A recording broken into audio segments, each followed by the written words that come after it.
Alright guys, Brent with B&B. We are back with the Mastering Lawn Care Show.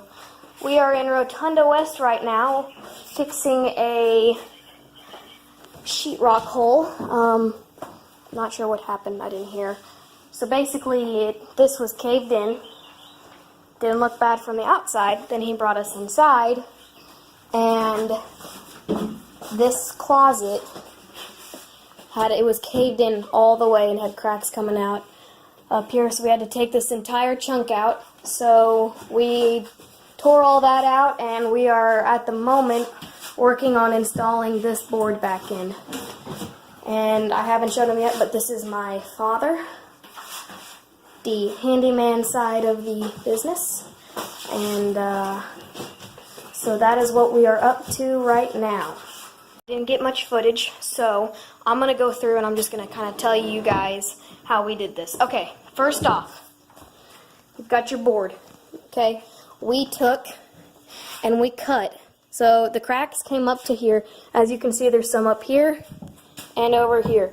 But the cracks basically came up to about here, over this wide and over this wide. There was just a massive hole. So what we did, and we had to work around this phone. That's an old phone. What we did was we took and we cut down, over, and down. Excuse me.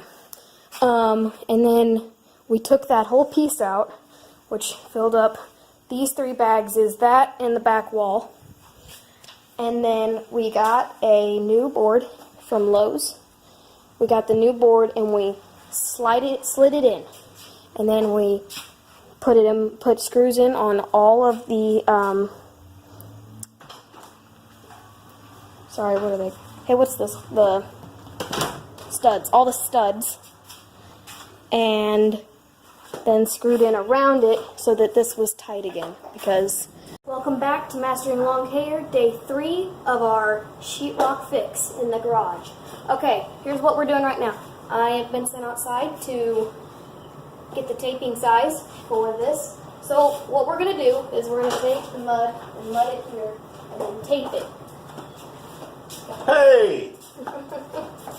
And then we're going to take, so right now, take the sizes.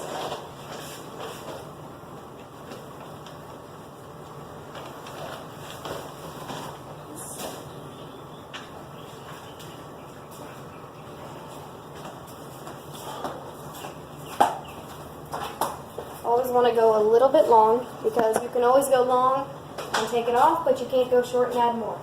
So go long. That's just about perfect. Okay?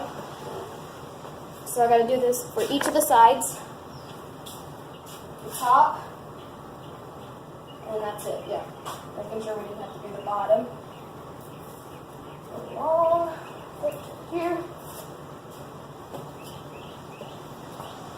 That up here. This one's a perfect, well, not perfect, it's a rectangle, but the inside, because we had to go down and over, because we had to cut long wise that way, so we don't have to do that with this one. In fact, now just in case.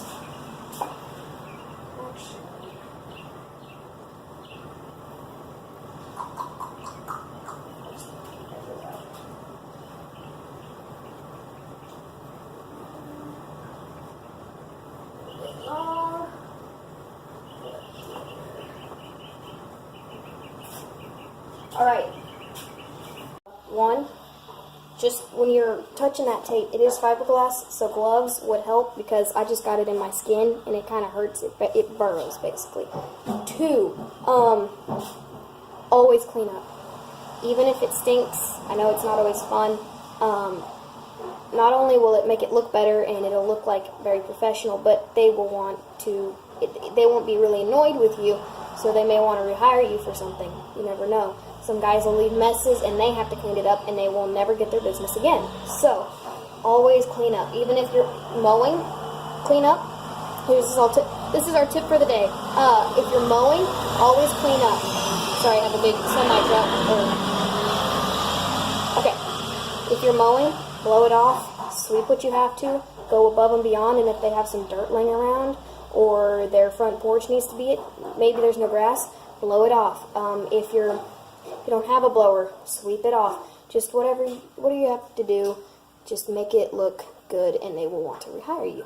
So, tip of the day. Step is to fill the void with the mud. We have these creases in here. We're going to fill these up, and we do that with the mud. That is the first step before you put the tape on. The tape goes on after the mud goes on. So you've got the underneath and the top, keeping that tape in there stiff and hard. Tape ready? Tape ready? Nothing we have to do extra with this, right? No. Just right over it? We'll cut the tape later. Okay. I don't know if you're going to cut the tape on this electrical panel later.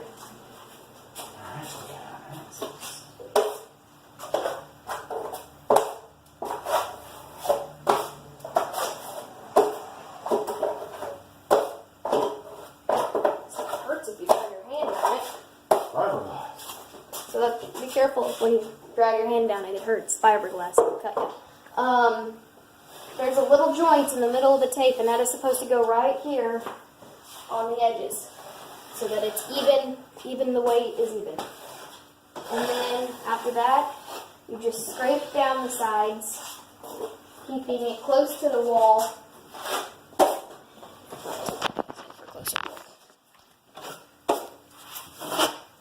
And you just spread it out until it's even.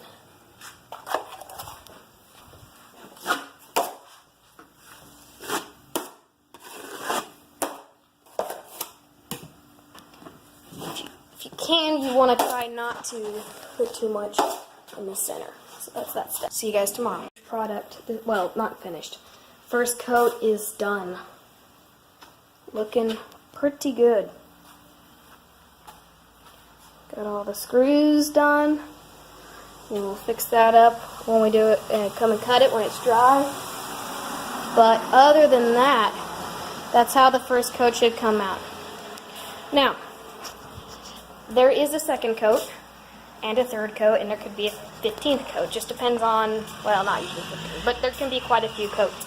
Depends on the wall, how much mud you put on the first time, how bad the damage is. It all depends on that. So we'll come back and we'll put one more on this afternoon, or my dad will. Then we'll put another one on tomorrow, and then we will texture it with these Wall Texture Pro Grade. They are from Lowe's. I don't know how much they are. They're the cans. We will use those to texture it inside and out, right? What's that? We're going to texture it with the cans inside and out. Inside and out, yep. Until then, you guys have a good one, and I will see you tomorrow.